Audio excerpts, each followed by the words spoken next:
Bonjour Monsieur le Ministre. Ça va et vous? Ça va? Il vous reste encore pas mal de choses en place là. Oh, mais là, vous n'avez plus quasiment rien.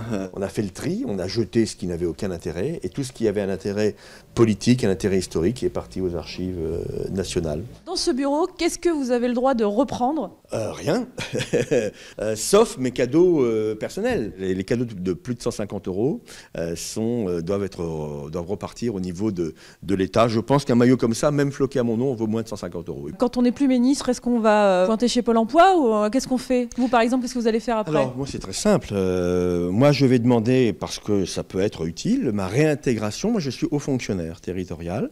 Le statut ministériel vous permet de garder 3 mois et pas plus que 3 mois votre indemnité ministérielle. Nous n'avons pas le droit à des indemnités chômage. Et après, on imagine que quand vous avez été ministre, vous n'avez pas trop de mal à retrouver du travail après. Oh, êtes-vous sûr? Je peux vous dire qu'à ce stade, personne ne m'a téléphoné pour dire oh, j'aimerais bien t'avoir à mes côtés. Vous avez combien de collaborateurs à recaser là? Ah bah, si vous voulez, un cabinet c'est simple, c'est 15. Ouais. Je passe beaucoup de temps à passer des coups de fil et c'est mon boulot, j'estime que c'est mon boulot pour trouver une solution à un tel. Vous n'avez pas un peu passe-droit parce que vous êtes ministre, vous appelez un copain pour reprendre un nouveau collaborateur? C'est au contraire un plus pour celui qui va recevoir ses collaborateurs. Vous avez été ministre 2 ans et 8 mois. Si vous deviez qualifier en un mot cette période? Intense, je l'espère utile. Passation de pouvoir la semaine prochaine. Ouais.